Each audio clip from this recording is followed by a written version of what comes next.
So, fellas, we're going to get started. Welcome everyone that's here, service-side members, non-service-side members. My name's Justin. I'm the operations here at Service-side. I got my father-in-law here with me, John. Um, so pretty much what this webinar is going to be about, this is do-it-yourself processing. So we can go down rabbit holes, but we want to keep it field-to-table oriented. We want to keep it processing.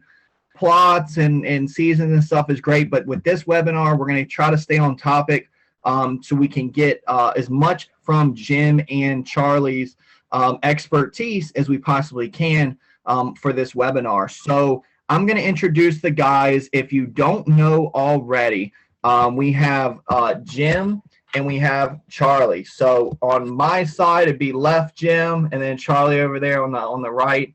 But they are the seasoned butchers. So you guys have probably seen podcasts lately. If you haven't, go check it out. You'll kind of see the background of the seasoned butcher. They've got a great YouTube channel, the seasoned butcher. They're on the app. They're on Instagram. They're on Facebook. It's just the seasoned butcher. You can see up there they got their logo. So if you want to do a little background check on them, you can go check that out either during or after the webinar here. But what this webinar is going to be about, guys, like I said, that do-it-yourself processing. Now, make sure if you guys have questions, drop them in the chat. Now's your time to ask the experts. These guys have decades of experience combined. They've been doing this a long time. They know what they're talking about. I have personally been using their products recently. And you guys know, like when I use something that works and I use something that I like, I'm definitely going to share it. I actually put me a pretty decent order in, used my discount, saved on some of the seasonings. They had it to me within a couple of days, so I got it very fast. Everything was packaged great. But what I did was I wanted to kind of take that field to table to the next level. So I wanted to get a little bit more than just burgers and steaks and sausages. I wanted to do kielbasa. I wanted to do Polish sausage. I wanted to do turkey bacon. I wanted to really take it to the next level. So I placed an order. So far, I've done their jerky, which I absolutely loved. It was amazing. We went through 5 pounds in like 2 days. I made meat sticks. I have done turkey burgers with their Better Burger sauce. So I mixed it into the ground turkey. It was amazing. I had my mom over last night. She's never even had a turkey burger. She didn't even know they existed. She freaking loves them now. And she's probably never going to eat beef again after that. But I loved it. It was great season. And then also I made stroganoff. So for you that have made stroganoff before, I actually used the Better Burger seasoning, but I only did a little bit. So I seasoned my meat while I was sauteing it in the pan, and then I made my sauce and everything like that. It was amazing. So it's definitely universal, seasonings that can be used in different ways, if you do different things and stuff like that. So what these guys are going to do, though, is they're going to kind of help you take it to that next level.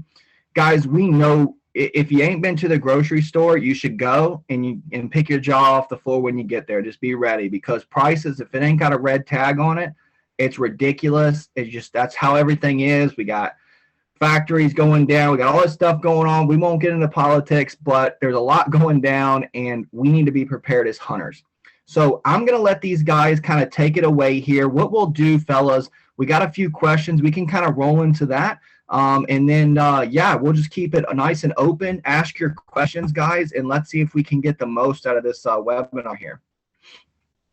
Sure. What's up, everybody?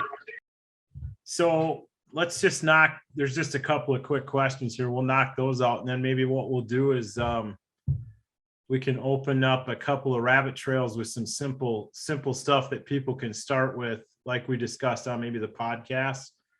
So what knives are best for deboning? That's a great question, but it's really the answer ultimately is, what do you want to use? We do like the Victorinox as far as the ones we have on the site from our supplier. They're very good. I've heard this question asked in forums, and it was kind of comical to see how many people suggested Victorinox knives. For the money, they're in the low 20s, as far as 22, 23, somewhere in there. I don't have it right in front of me. Fairly inexpensive. And then the question is, how do you put an edge back on them, right? And we just use the, gonna have a mental block here. A little sharp. The Ken Onion work sharp. Correct. The work sharpeners, because sharpening seems to be a bigger issue, probably more than just the knives. But the Victorinox, you won't be disappointed with them. I'll leave it at that. Anything you want to add there? Or? I find that, I started out with regular fillet knives like a lot of other people have. I mean, it's notorious. Anybody that's cut meat usually has a Rapala fillet knife laying around, and they've used that for deboning also. But what I've noticed is the steel that it's actually made out of with them, when I actually touch a bone, stuff like that, they dull faster. It's like their steel is softer and it doesn't keep an edge as nice as where the Victorinox, their steel is top notch. It seems like if I touch a bone, come across a bone, I even came across broadheads or bullets in my game with my knife. Once you start processing enough of this, you will come across some of that stuff, and it just holds an edge better. So and I don't wait. You don't wait until they're totally dull, and you can't even cut a piece of paper. When you start struggling a little bit, put it down and go sharpen it. Or us, we have 2-3 of them sitting there, and one gets dull. We just put it down, wash it up, we have a little tub actually, and we put the dull knives in there. So when there's nothing going on, rain days, whatever, and you're inside most of the day, we come back and I'll spend 45 minutes, half an hour, and I just sharpen knives and put it back in a sharp knife tub. That way you're just more proficient in the craft that you're doing, So that to that question there, we prefer Victorinox price pretty much for the price.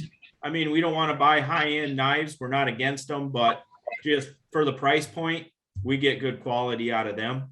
And like Jim said on the forums, that's probably one of the most popular questions that I see come across lots of meat processing forums. And you can't believe the wide reviews and people rave about them, especially the price point and the durability that they are. I see Justin here.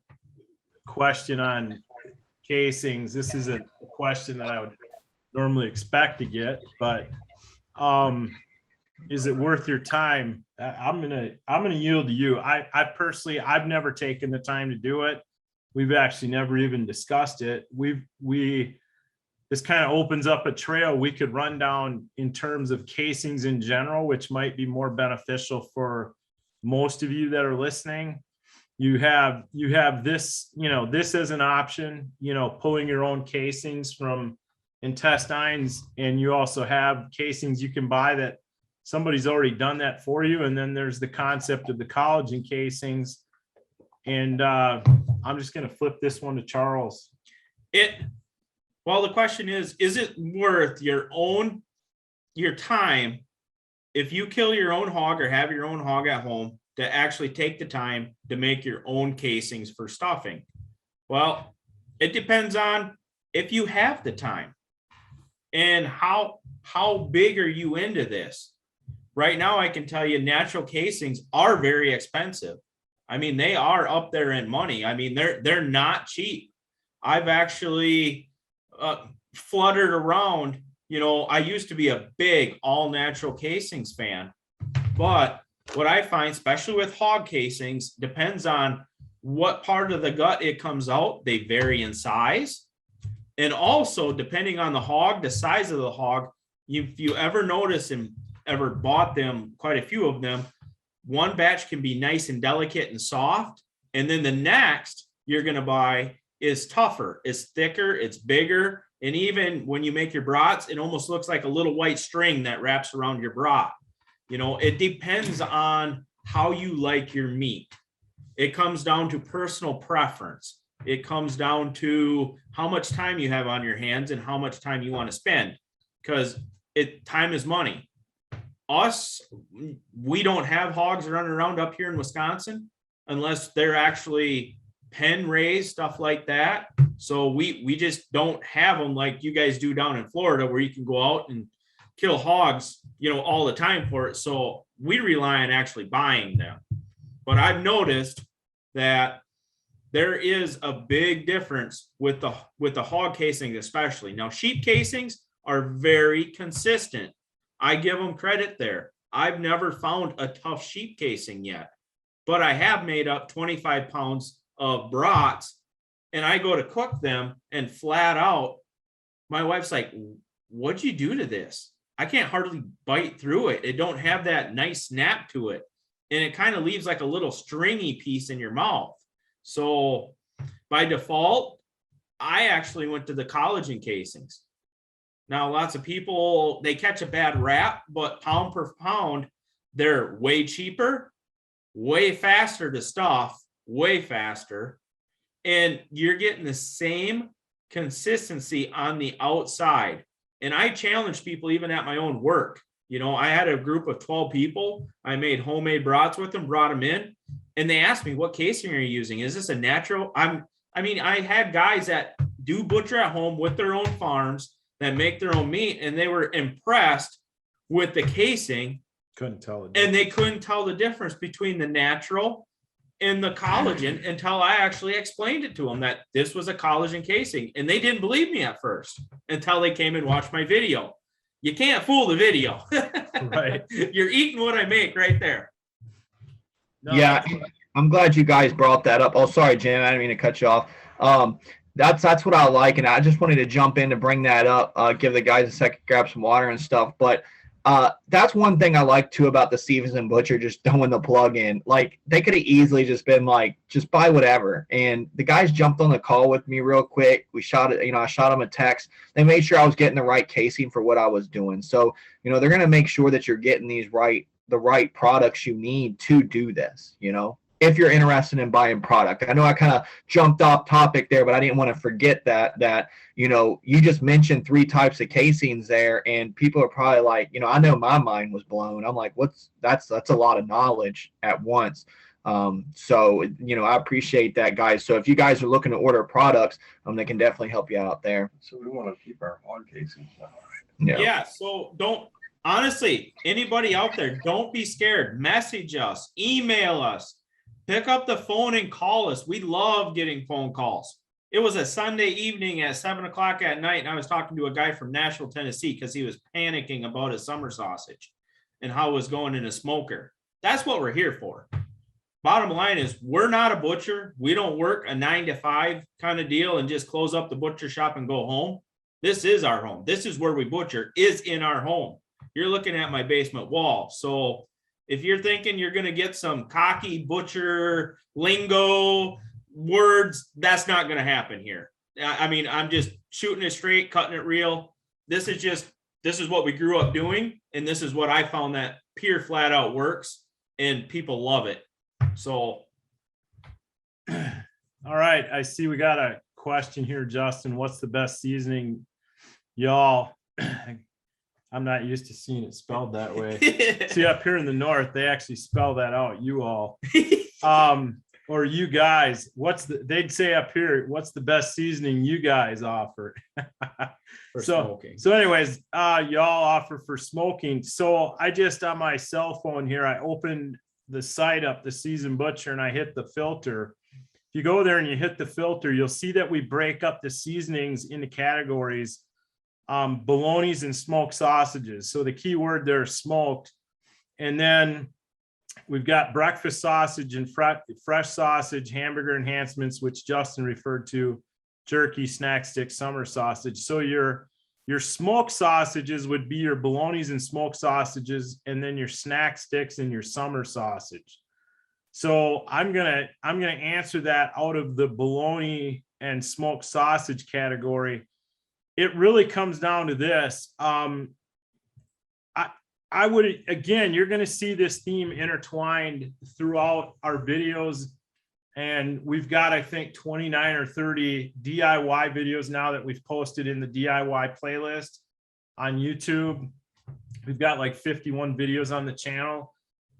I would encourage you to, first of all, start with something that you feel comfortable. If you're a beginner now, if you're an intermediate or you're an expert and you've been there, done that, you just pick a new flavor, pick something that maybe it's Polish sausage, maybe it's kielbasa. We just made both of those videos on the channel. Something that, you know, it seems like people are so afraid to try something. And I don't say this to sound like I'm pitching you, because I'm not. I would be shocked if you bought one of these seasonings and you rated it less than an 8, 9, or a 10. I mean, the stuff that we make and we put in the video are 8s, 9s, and 10s. And the difference between an 8 and 10 is your personal palate. Literally. I mean, if we give it an 8, it means we're making it again. History wise, maybe I go down that rabbit trail quick. Our wholesaler, our supplier comes from the Amish Mennonite community.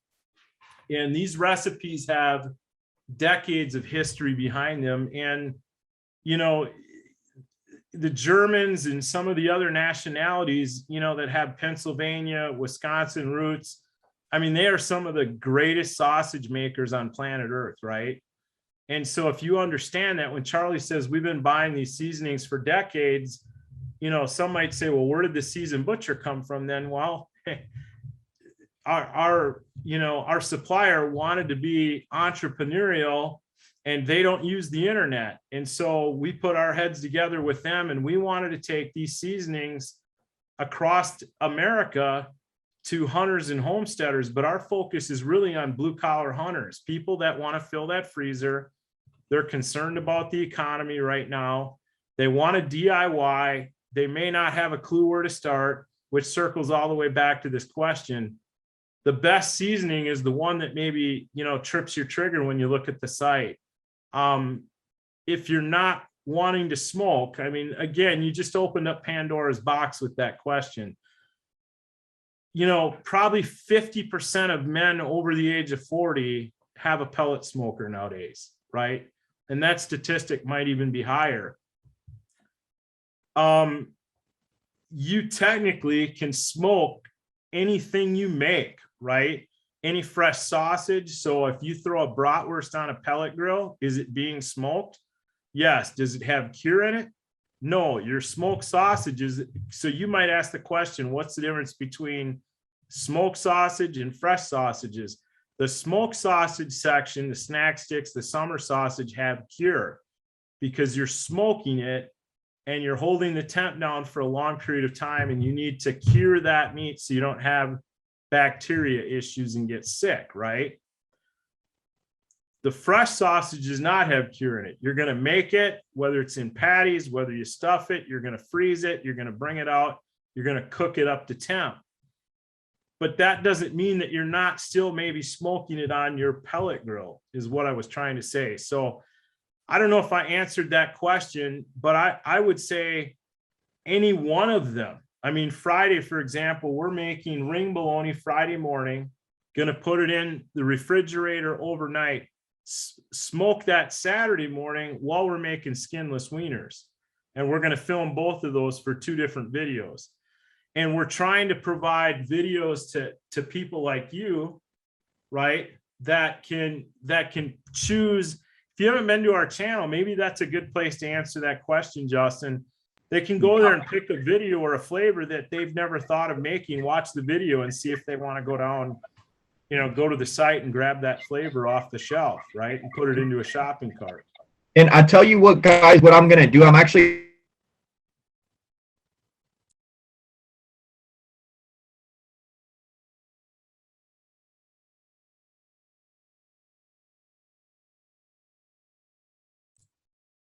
Did you freeze up, Justin? Are you there, Justin? Yeah, sorry, fellas. I cut out. I was just saying that I'm going to actually put in the chat the link to the website and the YouTube page. So if you guys want to look at that, and then it looks like Chris asked a question. He said, "What's the skinny on MSG?"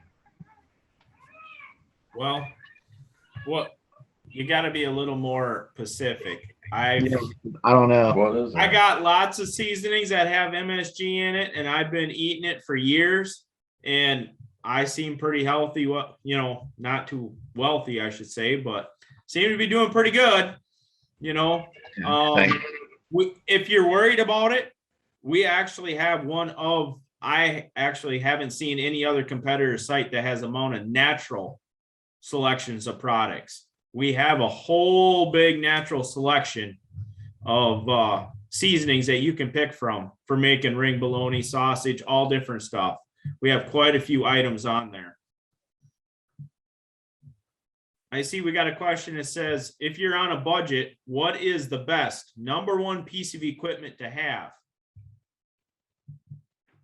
What, were you seeing that one, bud? Right there. If you're on a budget, what is the #1? So we'll see if we have the same answer. I think it's a grinder. It's a grinder, Okay. flat out. You agree, Justin?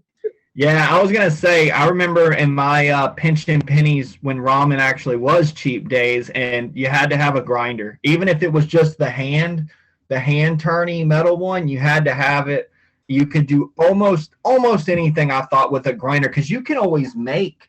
We used to take, you know how when you make a cake, you take a bag and you put a tube on it and you do the icing? We would actually do that with our sausage because we didn't have like casing plastics. Right. We would take a Walmart bag or a Ziploc baggie, get the corner, put a piece of plastic at the corner, and we would let it squeeze through the bag. I'm a hillbilly, so that's what we used to do.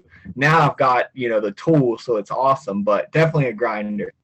What size grinder you got, Justin? Ooh, that question I don't know.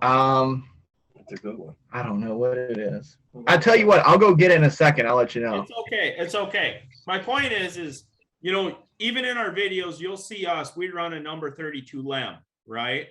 And I'm, as you guys see throughout the videos and our content, we make quite a bit of meat. We're a little bit more than the average guy.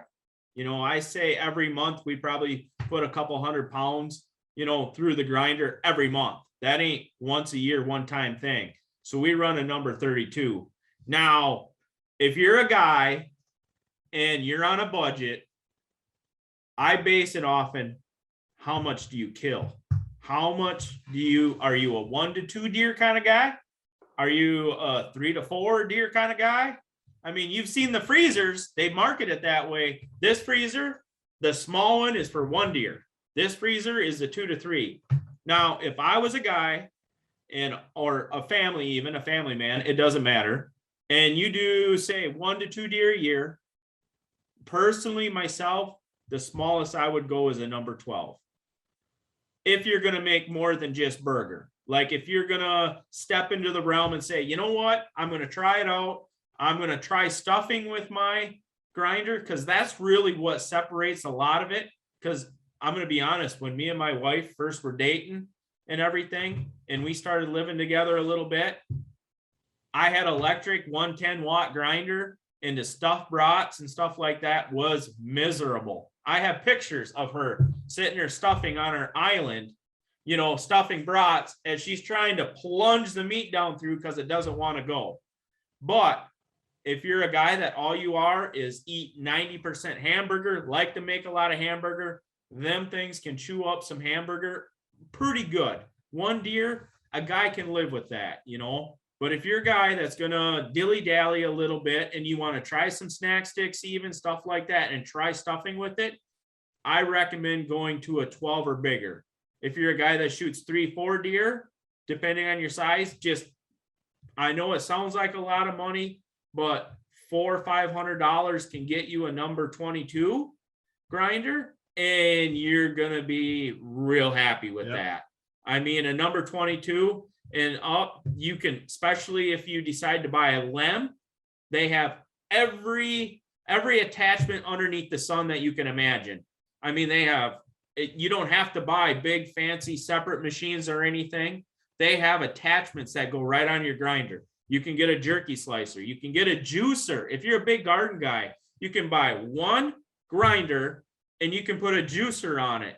You can put a patty maker on it. You can put a jerky slicer on it. You can put a mixer. They have a mixer that attaches right to it.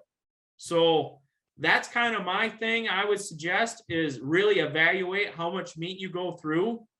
And even if you aren't a big hunter and you only shoot 1 deer, but you want to make a lot of stuff out of pork, because you all know every once in a while You guys have hogs down there. We wait for the 99-cent pork butt sales and we go load up. 99 cents, we're coming home with 250 pounds of hog, but mine comes in about 8-pound package with one little bone in it. But that's what we make our brats out of and stuff. A guy like that, you watch the sales in the store, even if you're not a hunter and you're on here, which I'm guessing most of you guys are, but if say you're kind of a vegetarian hunter and you only maybe kill one deer every couple of years, you still can use a grinder, go to your supermarket, get yourself some pork. Even if you see that beef sale, prime example, I walked through the supermarket and saw brisket, whole packer beef briskets on sale for $1.99. When do you ever see that? But you got a whole big brisket. Well, you're going to pull that brisket. Pull the brisket out, chop it up. You still can make that in a burger. If you're a guy that doesn't smoke and you're just getting into this, you still can take that. Where are you going to get hamburger like that for $1.99? Now you have the tool to make the burger that you can put into Hamburger Helper. How many people haven't went and bought a box of Hamburger Helper, but then you juice it up with some good burger? It's Right. easy to make cost-effective meals, even cheaper when you don't have to buy your meat at the store. Or if you are, use what they offer you. Meat that's on sale, yeah, it might be in the hole, but it's going to take you a whole, 10 minutes to make burger out of it. You're going to have better burger. Even the 70-30 stuff's like $3-4 a pound. So now you can buy it for $2 and you run it through there. You just saved yourself, $5-10 easily. You start doing that over a course of a year, the grinder's going to last you at least longer than that. It might last you a lifetime. The ROI on that is it's a no-brainer once you actually start breaking it down. That's what really opened up our eyes, is the ROI coming back. It may sound like a lot when you actually look at the books, the pamphlets, or the websites, and you're looking at this piece of equipment. You might get overwhelmed like, oh my God, I'm going to spend $500 on one piece of equipment or $200 on this piece of equipment. But by the time you do enough butchering with it, pretty much for us, one fall, most people, if you do one deer, it pays for the grinder. Right. So Yeah, I was going to chime in and add to that. When I mentioned fresh sausage, seeing that this question came up with the grinder, not only could you buy that brisket or any other red tag, as you call it, Justin, and run it through if you did get a deal on beef, but your pork butts, Charlie mentioned pork butts. If anytime you can see those 99 cents, anywhere probably to $1.49 nowadays, stock up on them, drop $100 into that and just freeze them, because they come, most of those are sealed, vacuum sealed, and they'll be good for a year. But you can use those for pork butts. You can use those for all your grind. All our videos, if you watch them, we're using pork butts.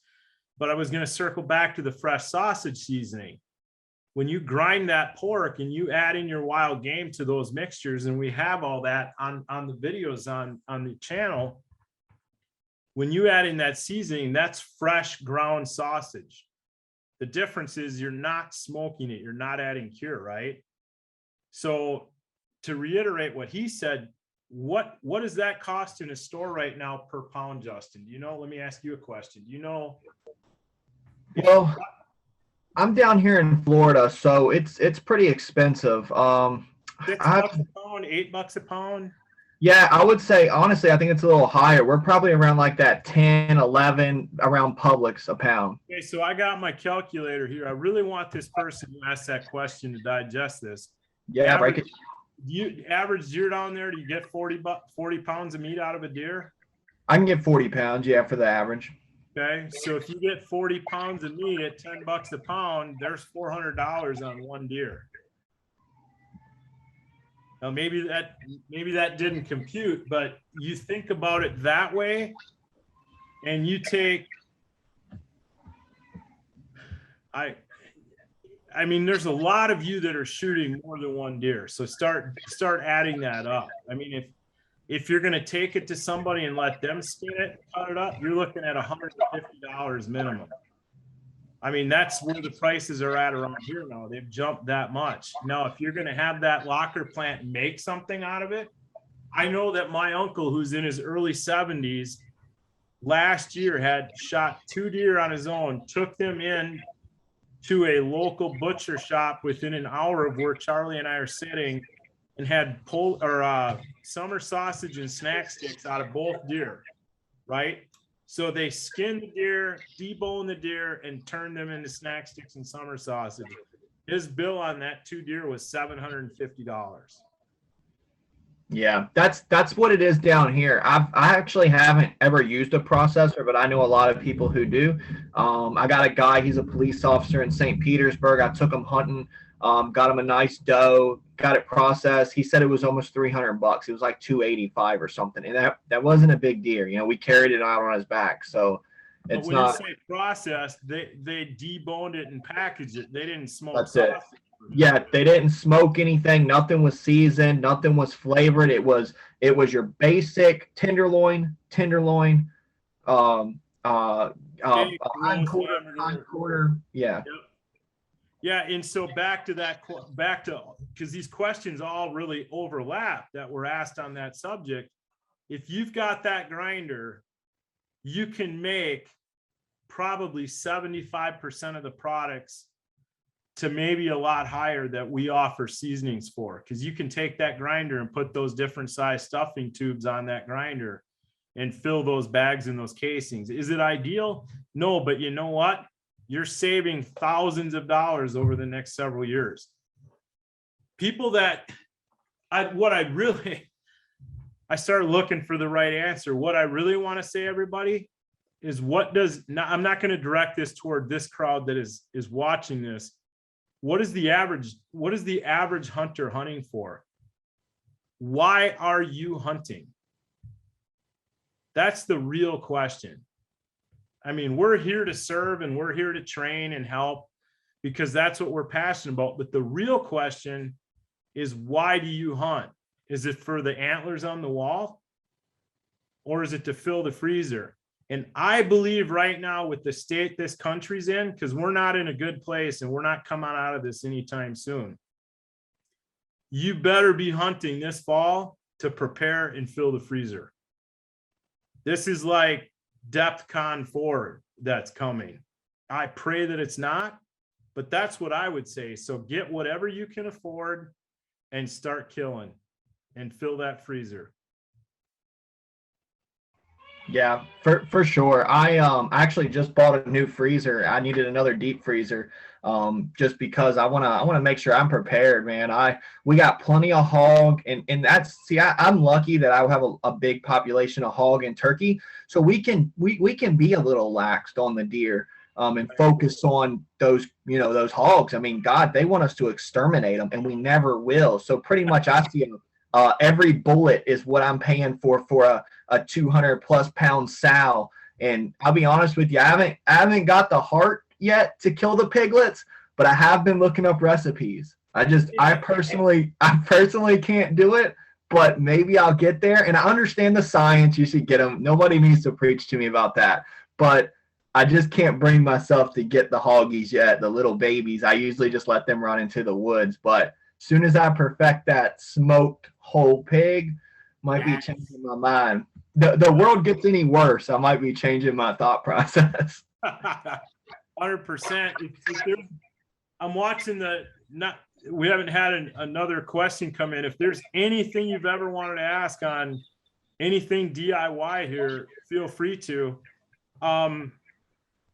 There's so many different directions. Charlie and I get into so many conversations, literally sometimes daily, but for sure weekly with people. There's lots of ideas that we've shared on the channel. I'll give you an example. A call came in the other day to the office, and I answered the call. It was a gentleman from Michigan, and we were talking about hot dogs / wieners, whatever you want to call them. And he has all the equipment. He was asking me about seasonings, and he placed a really big order. But I just was listening to him, and I asked him, I said, "Can I ask you a question, sir?" And he's like, "Absolutely." I said, "Have you ever thought about stuffing a larger size casing?" And he said, "Well, what do you mean?" I said, "Well, you ordered a traditional size hot dog. Would that be roughly a 23 millimeter, 26? Yeah, 23 to 26. 26. And Charlie and I, we differ sometimes with what our favorite. A couple of years ago went to a 32 millimeter, which is a pretty standard broadside casing. And the guy said, you put a hot dog in a brat casing? I said, absolutely. And he said, well, can I ask you why? I said, well, when you're holding that big chunk of bread in your hand, would you prefer to have a brat size hot dog or a smaller size hot dog? And he got stone quiet on the phone. He said, I've been doing this for 50 years. I'd never thought of that. I can't believe I didn't think of stuffing my hot dogs into a larger size casing. My point to that story is, everybody, that's what the seasoned butcher, that's what we're trying to do, is all these little tips and tricks. In fact, we're about to film a whole series of those that'll be up, between now and Labor Day. But those are the kinds of ideas. When we say live, feel the table, and when we say home butchering, it's because we're catering to those people like you, Justin, in the service side crowd that are learning this in their basements, like we're sitting here right now, right? They're doing it on the kitchen table. They're setting up a card table in the garage, and that's where they home butcher. Well, out of 15 million hunters, how many of them do that? Probably 30% of them, right? Maybe just a whisker higher. So we're talking, 3, 4, 5 million of us doing it that way. And that's the community sharing those, those types of ideas. So Josh asked, which I know we're kind of joking, but just out of curiosity, because you guys are the experts, and I have heard people cook some crazy stuff. Chris cooks crow. He said, I'm about to cook some coyote. Look up some coyote recipes. I got to tell you what, I seen an episode of Meat Eater during COVID when I was watching all of the Netflix. I'm one of them guys, I got to binge watch it, right? They were in Arizona or actual Mexico, old Mexico, and cooked a coyote. And I'm like, oh, hell no. That's where I draw the line. There's no way. I grew up trapping, and we've trapped a lot and shot a lot of coyotes. There is no way on planet Earth I would eat one. I would die before I'd eat one of them. Now, I personally have tried quite a few different things. Beaver is very good. Yeah. Mountain lion, closest thing I've had to cat was mountain lion. I did have mountain lion tenderloin, not bobcat, mountain lion, and sausage out of mountain lion. Antelope, I've had that. That's very good. Mule deer, elk. Elk is probably my favorite for burger. That is, if I had to put a king, that's very good. Yep. And the only reason why I have that top on my list so far is because I have never ate dull sheep. I heard dull sheep was the filet mignon, but personally, I've never had a chance to try that. Now, I did see a recipe, and I am probably going to try it. It was barbecued, honey glazed peach raccoon. So they smoked it, they skinned it, the whole 9 yards, cut off the extra fat, and they actually did it like you'd do a hog. And I actually saw that recipe, and they put it in their smoker in the whole 9 yards, and they pulled it, and it looked actually phenomenal. So that's why I'm a firm believer that a lot of it is how you prepare it, how you take it out of the woods, how you take care of your game preparation, and how you fix it and make it. And that's how you make some of this stuff turn awesome. Elk tacos, amen. I see that comment. Just had me some of them probably about a month ago. How many days do you guys suggest to let a deer hang before you butcher it? Ooh, Shane, that's a loaded question depending on where you're at. Up here, when we're hunting in December and January, because one of our bow zones where we have the privilege to hunt goes until January 31st now. But anytime after Thanksgiving, we've hung deer literally. I mean, we've hung them for weeks. We've actually had them freeze in the garage and had them hang for a couple months and then thaw them and skin them. The best freezer paper there is deer hide, literally. But I would say that if you can control the temperature, you know, in that 34, 35, 36 degree range, I mean, 7 days, you know, as long as you're controlling the humidity in there, hanging them definitely. And we've proved it up here, because somewhere along the way, I had somebody say there was no benefit to hanging a deer. I adamantly disagree. I disagree 100%. I've actually tested right in my garage, and I've had numerous buddies that have coolers and everything. And same way with our beef up here, we've tested that hanging it. And if I can get it to hang at least a minimum of 7 days, and now this depends on how you shot your deer. If this deer is gut shot and you got guts all up in the inside, stuff like that, that is not a deer I'm going to take and try to hang for 28 days. The longest deer that I've personally done in my own garage was 28 days with the hair on. And my garage is attached to the house in the middle of February and January here in a controlled, you know, 34, 36 environment degrees. And when I peeled the hair off, and I could take my hands, no knife, and peel the back straps out. And when I quartered the deer, literally, I barely had to use a knife. I could separate the steaks with my bare hands. I could actually run my hands down through the different layers and section out your steaks in rows. And you could cut your steaks with a fork. There's a reason why these top restaurants are aging their meat for months to years. I mean, it's not a secret. But this comes back to, where'd you shoot it? How was taken care of? How'd you get it out of the woods? You know, how clean is it? Because when you're hanging it, you got to watch that inside chest cavity for that mold. When you see that mold coming, that means that you're going to have to get ready to start butchering that deer within a day or so. When you see little white mold in the inside. Yeah, I mean, you guys got to use a little common sense here, but you're right on all your thoughts this is why it's funny, because I watch here during the early season, how long can a deer go? Okay, I misread that. How long can a deer go without being gutted or cleaned, like when temps are 60 degrees? You know, that again, 60 plus degrees. If I shot, you know, a buck, you know, the old saying, if in doubt, back out, and you let that deer go overnight. So you shot him, let's say at 7 p.m. and you let him go till 7 a.m. We've done that, and you can come and that deer will be fine. Now, if it's 90 degrees, that can change that outcome. And where that arrow went through is everything. If that arrow went through the lungs and did not poke any part of the stomach or intestines, that's going to help preserve or save that as well. And what you need to watch is the side laying on the ground, because that's where it's going to rot first, you know, from the bottom up. So that, again, you know, what we've always done, because, you know, even when our seasons start here, we're going to be in North Dakota, open September 2nd this year. We're going to head out there for the first time and try that. We open here in Wisconsin September 18th.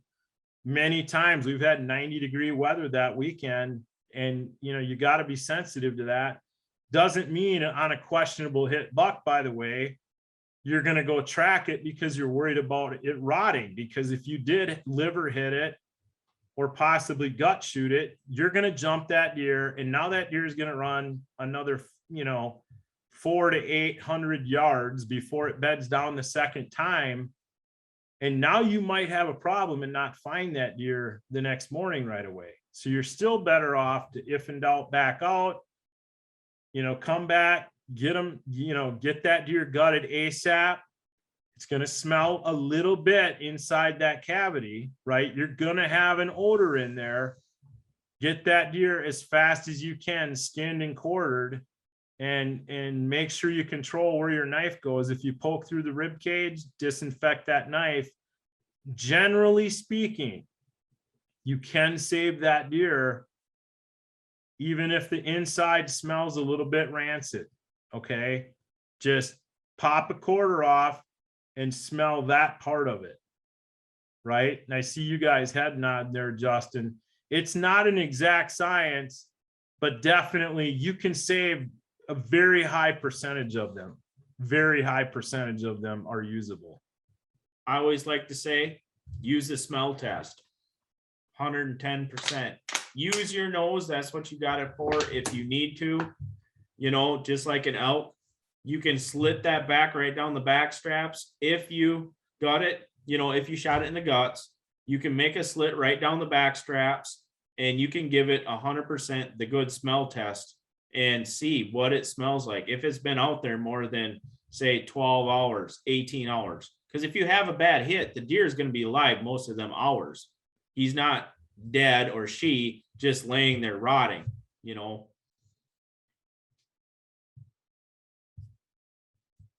What are you thinking, Justin? All right, I was just double checking to see what other question we had. That was actually a question that I was going to bring up. So I'm glad y'all touched on that, because being down here in the South, something that I always did was I freeze water jugs, like milk jugs, and then I keep them in my cooler. And then as soon as I got the deer, I have to, you know, it's 100 degrees most of the time. So I go ahead and put those jugs in the rib cage, and then I usually take a ratchet strap and I'll close itself back up. That's always what I've done. I mean, would you guys say, I mean, that's kind of like Yeah, you didn't hear that last part of it. That's a fantastic idea. Drive that cold in them. I've literally stopped at a convenience store and got a couple bags of ice or blocks of ice and done the same thing, and get that wedged up in the chest cavity and another one down below, and that will drive the cold through them. We preserve bears that way. Our bear season here starts before our deer season. So you're looking in the hotter temperatures with our bear season here, and you know how easy it is for bear to spoil. We've saved a lot of bears due to the local ice chest and putting a 20-pound bag in there or two inside the cavity of the bear and being able to hold him overnight until we could get him to a cooler. Now, do you guys, I know PAs like this. I do a lot of hunting in PA also, just from all the connections I've made through service side. But with the bear, do you guys have to have it like whole when you go to the check station? Yes. Yeah, we actually now, we went to a dial-in system here. So they're probably PA still checking everything in game registration wise.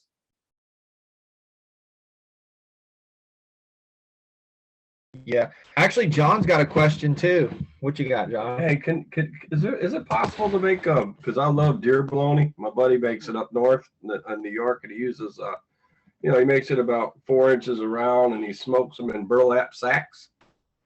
Okay, it's really good bologna. And can you make pig bologna? Can you make pig bologna? Yeah, you can.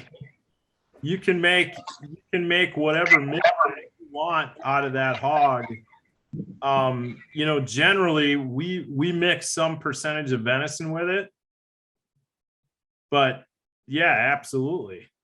So you're saying the diameter was like 4 inches around? You're saying? Yeah, like 4 inches around. He did them in burlap sacks. Yep. We actually sell a casing like that in one slice. Yeah. Maybe that was its casing. That's probably what it was. It's casing. Yep. Nope. We sell all that casings and seasoning and everything. You bet. You can definitely do that with hog. Easy. That's what a lot of it's made out of. What would you guys say? I know this is, hopefully I'm not digging too deep with this question, if it's a long-winded answer, but as far as like with hog, because we do generally a lot of hog meat, what would you say the percentage should be with venison and hog if you make, like, let's just use bologna for example? Well, there's your like a 70-30 or? Well, it depends on your eye test with your fat ratios. I'll yield to Charlie so we're not talking over each other. But that goes back to when we talked about pork butts versus say picnic trim, or guys we see in these meat forums where guys will say, yeah, I went to the butcher and I got a 5-gallon pail of scrap or fat scraps. Okay, now we're changing the answer, right? Because you're putting 100% fat into that sausage, whether it's bologna, summer sausage, whatever.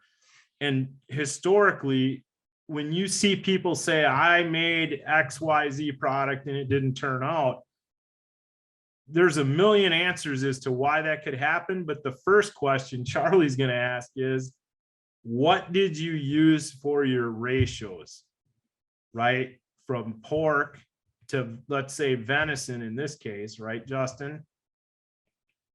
Okay, and then what part of the pig did you use? So I'm gonna let you run with that one.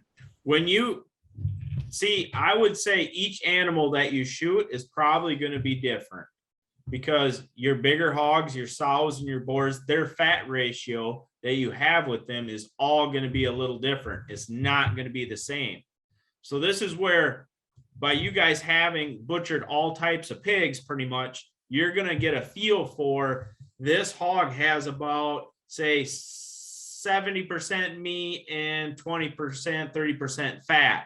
So you want to try to stay within a consistency. That's why up here, we tend to go with the pork butts, because it has the same amount of fat ratio in that pork butt. So when we start talking percentages, you could ask one guy, I could ask Justin, hey, what'd you put in that ring bologna? Well, 50% pork and 50% venison.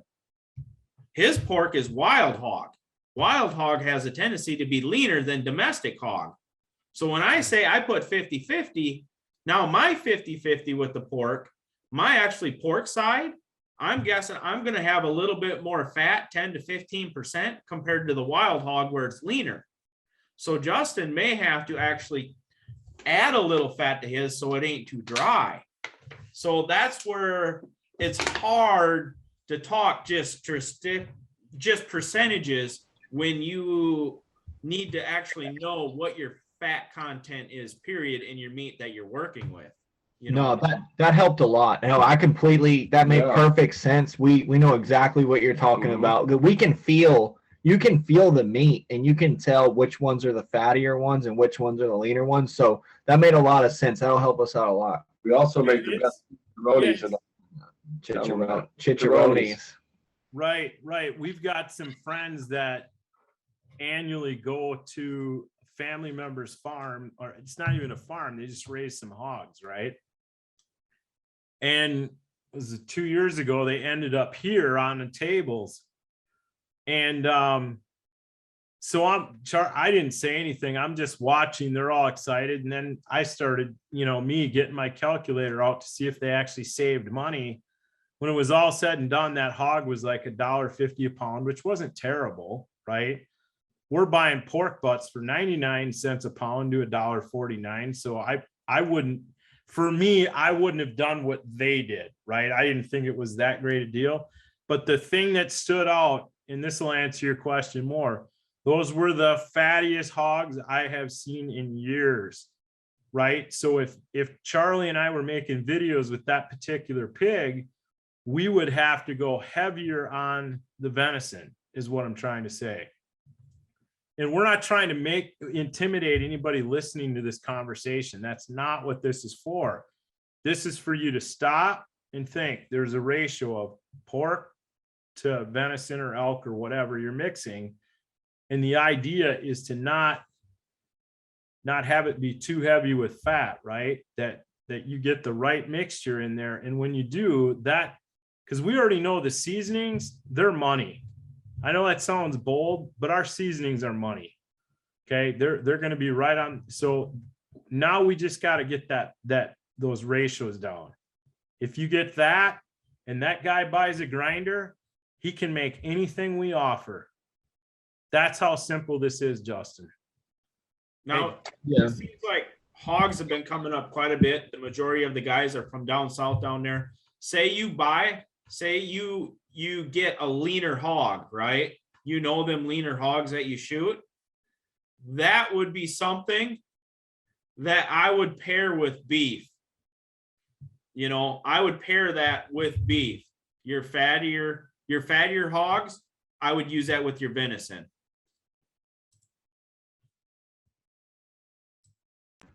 Yeah.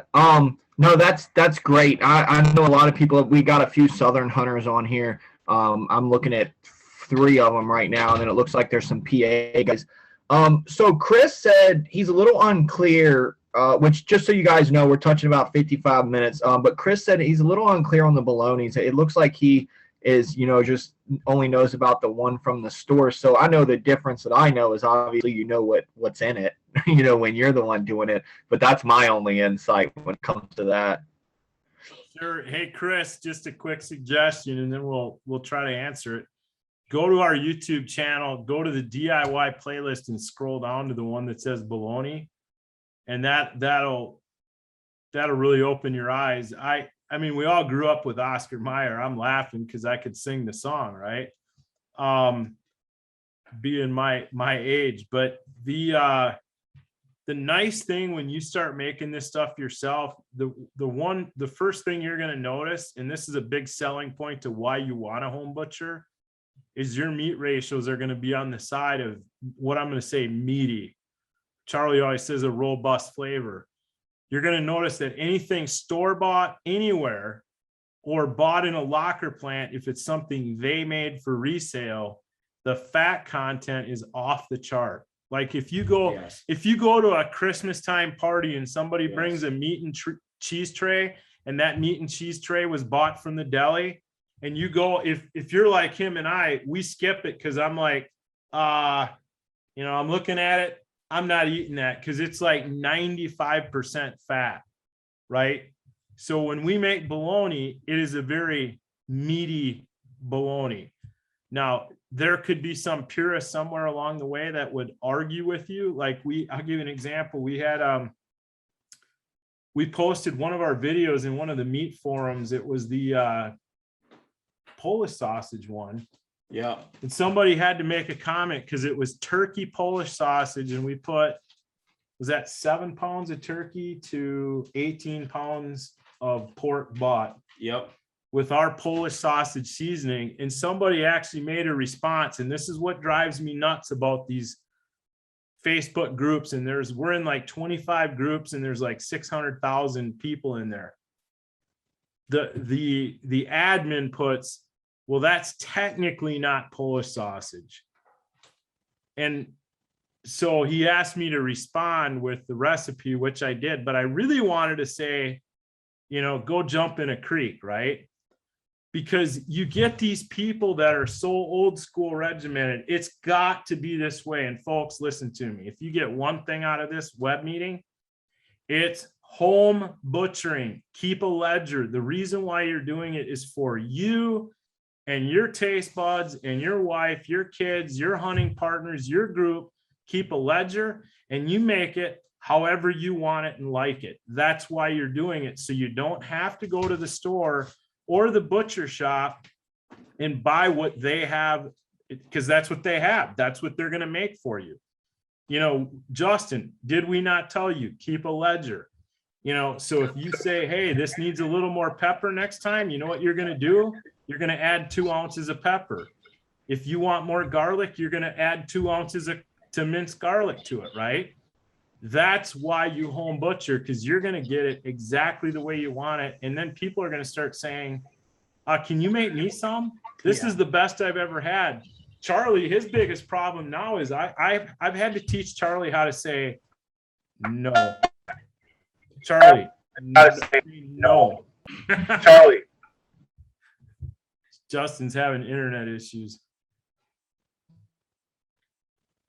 Justin. Are you back, Justin? Yeah, sorry, my signal's cutting out a little bit here and there.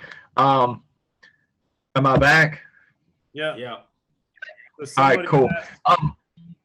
Go ahead, Justin. I was gonna say that's actually what I did with my jerky. I took y'all's the jerky I had. I used hickory. No, not hickory. I did habanero. I did the habanero. You had your salt or your cure, and then you had your seasoning. And I mixed it to how it said, the 5 pounds for it and stuff. So I followed the instructions there, and then I watched the YouTube video. But I took things that I had learned with my jerky experience, and what I did was I actually did my smallest tube and made almost like meat sticks, more like little Slim Jim things, and which same thing obviously, but I did it a little different, and I did little mini like smoked sausages, little weenies. And Yep. that's how I did my jerky. And I just wanted to try something new, just kind of exploring really, just to see what it was like. And I mean, like I said, a 5-pound bag was gone. I took it to the cornhole tournament, had people never even had deer meat walking up. And they're like, oh my God, it was gone, man. I had one piece someone left me trying to be nice. So I was like, you might as well just eat it because it's no point in leaving it. But like you guys said, I got a ledger, and when I perfect something like with my turkey burgers, guys, I will tell you right now, I hope I will be able to prove this to y'all one day. I think I cooked the best turkey burgers you've ever had in your life, and it's because I failed at it a million times.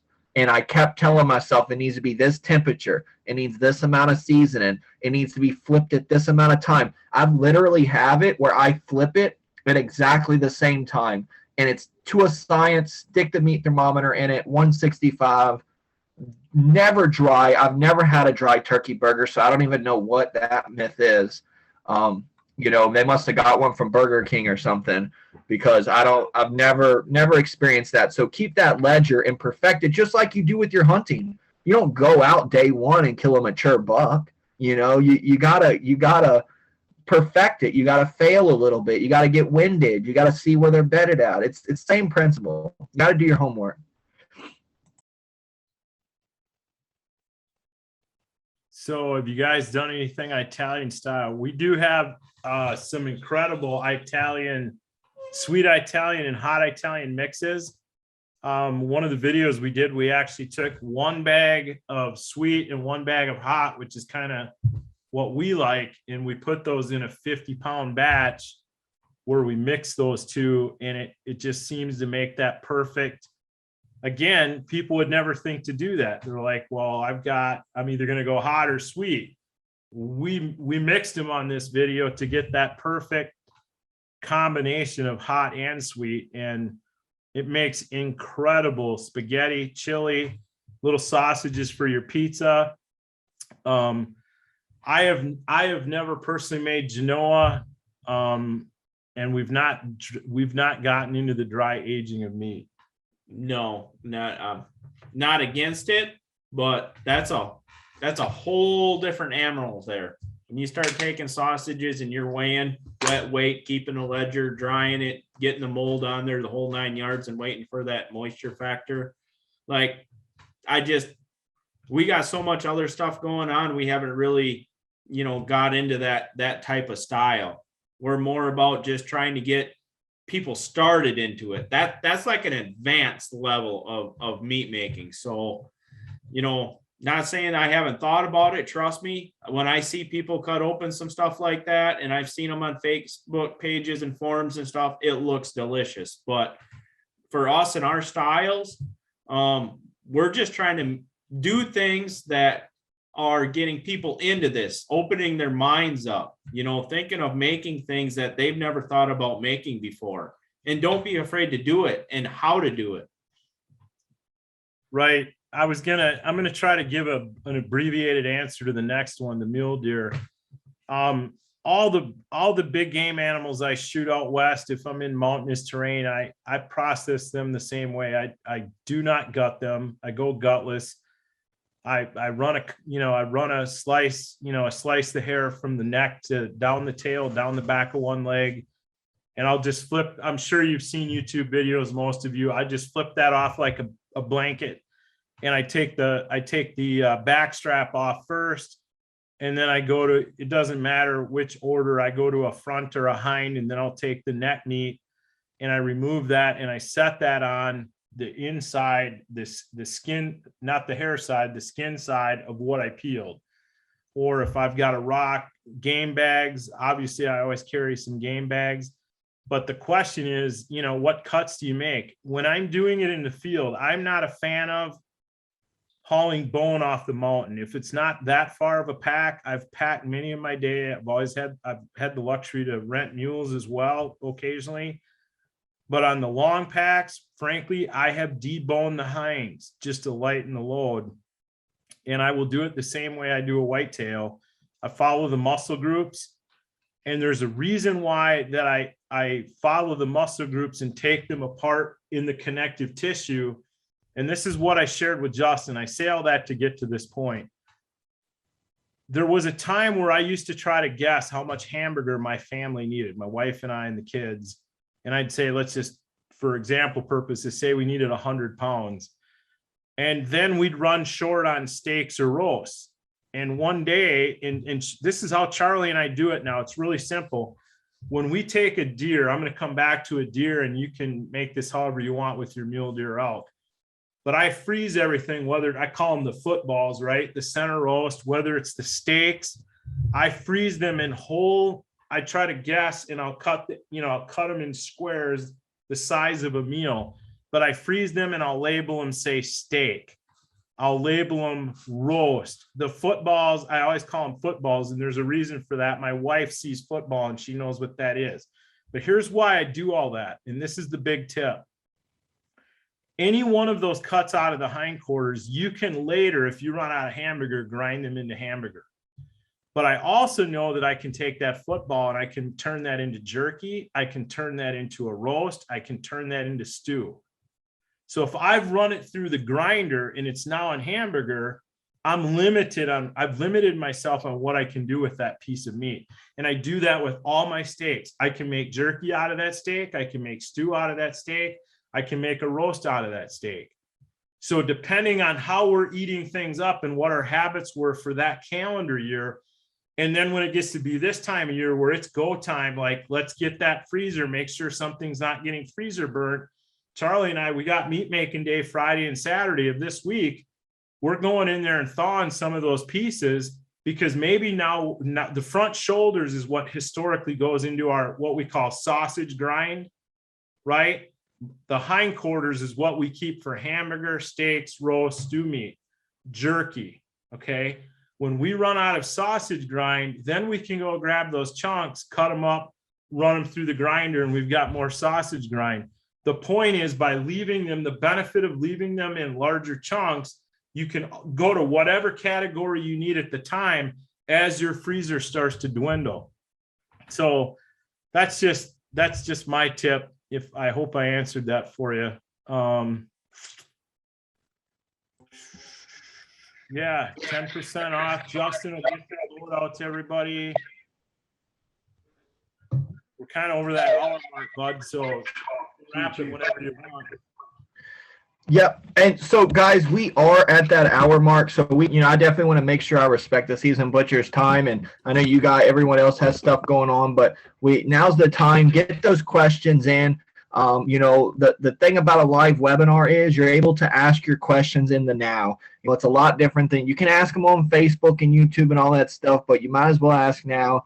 And we also get that 10% off. The guys are quick. They get your stuff out. I like to do a bigger bulk order just to get all my stuff at once, but they got everything. I only speak on companies that I use. That's just always how I've been. If I don't physically use them, I normally won't speak on them. And I do use the seasoned butcher myself. And like Jim said, I've always considered myself a good processor. I've always considered myself a very, I guess, skilled hunter with cutting up meat and processing. I've always enjoyed and been happy with what I make. But it's almost like one of those things where it's like you don't need it till you get it, and then you're like, how did I live without it? I switched things up, and now it's not just me enjoying it. My girlfriend, for you guys that don't know, she's more of a city girl. She doesn't really eat all this different type of stuff that I eat. So now I can actually prepare different types of meals. Like, she loves Polish sausage. Even at Chris, she's Polish. We eat a lot of Polish sausage. We eat a lot of sauerkraut. At Christmas, we fry up fish and do that whole thing. So for us to be able to make our own Polish sausage now, our own kielbasa, and it be better than what the store is, and we save money on it, and it's something that, it kind of gives me brownie points with getting out there, because I can be like, hey, we only have a certain amount of Polish sausage and kielbasa left. I got to get back out there and get us some more. And then obviously the way the economy is definitely helping in my favor, I think, this year. But yeah, guys, it's one of those things where you kind of got to jump into it feet first, So I definitely challenge everyone to kind of think of something you've been wanting to either make, or like Jim and Charlie said, everyone's got that bag of grinds in the back of the freezer that's seconds from getting freezer burnt. Why not go ahead, pull that out, thaw it out, get what you need and make, you know, the different types of cuisines, getting outside that, you know, basic, you know, just steaks and tenderloin, frying everything up. You know, you can switch it up and do a lot that the whole family will enjoy. 100%. I agree. It really opens up your mind. And guys, they don't just sell the product. That's probably the, I mean, that's one of it, but they also have it on the packaging that, you know, the instructions for your basic, you know, mix this with X amount of pounds, but they have the YouTube channel. So they're going to also show you how to do it. And then, like they said, you kind of take what you kind of take like your expertise. Like I like my jerky a little bit, you know, I go a little bit different track, but it at least gives you that skeletal structure that you can get rolling, and then you can change things to your taste. Some of you guys might like it so spicy you can barely, you know, the next morning when you're using the bathroom, you're like, why did I do this? And then other guys like it's, you know, nice and sweet, your hickories and things like that. So that it's definitely something that you can perfect. This is just the skeletal structure. And the prices are great, guys. I mean, most of them's like anywhere from 5 to 25 pounds you can make. So what I did with the jerky, I only actually used half. So it said 5 pounds. I did half and half, and then I just split it. I eyeballed it and split it. And I think my girlfriend was eating it. So, I mean, that says a lot if you knew my girlfriend. So That's awesome. let me see here. So that's it. As far as the questions that I had, fellas. If anyone has any questions, what do we have here? We've talked a lot about four-legged fare. What about our winged friends? Any stuff today about that? 100%. Go to our channel and we have multiple videos with turkey kielbasa, turkey Polish. I'm trying to think, was it the kielbasa one where we actually put our pheasant in with? Yeah. So kielbasa, we put pheasant in. We put pheasant in with the turkey just to get that poundage to where we needed it, because we were cleaning out our winged friends out of the freezer. At 100%, goose makes great snack sticks. Just depends on what you have, and if you have a question on that and you need to reach out to us, feel free to get a hold of us through Justin. He's got both Charlie and I's cell number. Feel free to pass it along if need be, Justin. That's going to be the videos coming out this fall. Is we want to focus on some goose summer sausage. I personally made that goose summer sausage snack sticks. I played around with that quite a bit, and you can really do good things with goose. Duck. Yeah, all of your quail, pheasant, grouse, turkey, all of that would fall under the videos that we've already got, and it's just a matter of keeping the heat ratios, and depending on whether it's goose or duck, you know, that may tweak slightly. Yeah, I know you guys took the turkey to a different level, and you made bacon. You did the kielbasa, you did the sausage, you did the bacon, which I really like the bacon one because, I mean, I'm kind of on that, you know, I love bacon, but, you know, it's one of those things where I'd rather eat the turkey, you know, just for my health and stuff. I'm a bigger guy, you know, I do have higher cholesterol and stuff. So if I can have the same taste, especially with something that I'm killing, you know, I definitely do that. Chris said, let's make gator sausage. So when we get our gators, which me and Chris both got tags, I actually just got my tags today, we are definitely going to be utilizing Jim and Charlie to help us so we don't jack it up. They were expensive tags. I'm going to make it worth it. We'll definitely send you guys some for sure. I want some gator meat, brother. We got you. I got 2 tags and Chris has got 2 tags. Tastes like chicken, right? I think so. I mean, it's just like nuggets. I always enjoyed the nuggets, so I'm curious to see what I can really do with it. I mean, we got some pretty big gators, and they're eating 10-pound bass all day, and you know, I've seen one eating a hog before on public land, so they're definitely getting that good meat. They got a good diet going on, so they should taste pretty good. Awesome. So, all right, well. Yeah, everybody, thanks for coming, and hopefully you got something out of this. Yeah, well, I appreciate you guys jumping on here. Hopefully we got all your questions, fellas. If you guys can think of anything else, I actually recorded this. I will be posting it out probably the rest of the week. So share it with your friends, share it with your family. You know, this hour of your time, you can listen, you know, with these recordings, you can just pop your headphones in and listen to them. You don't actually have to have like your phone screen up like on YouTube and stuff. I'll send you guys the link. You guys can listen to it just like a podcast. You know, because we didn't really do anything visual on here, so you really don't need that. But what we'll do, fellas, is if anyone needs to reach out to the Seasoned Butcher, you can email them at theseasonedbutcher@gmail.com. So, you know, and then what you can do is they're on all the socials. You'll see them on our hunt team page. They're our featured partner for this month. Tomorrow, which that actually brings me to my next point here. Tomorrow, we're actually doing the featured partner giveaway, which is our guest here, Jim and Charlie, where we're going to be giving out a ton of cool summer swag like hats and aprons and beer koozies and all that cool summer stuff. But they're also going to, the first place winner is going to be getting a tailored seasoning kit. So you're gonna hit up Jim and Charlie, that first place winner. You're going to say, hey, you know, my expertise level is XYZ, or I don't know what I'm doing, or I'm an expert, whatever. And they're going to hook you guys up. That first place winner, they're going to hook you up there. And then the second place will hook you up. They're going to hook you up with some jerky. Then we're going to throw in a ton of swag and decals, and, you know, we'll spice it up for you. But that is tomorrow. I believe I'm doing it at like 7. Let me double check. It's either 7:30. It's only going to take 15 or 20 minutes. We'll announce the winner. We'll pick you.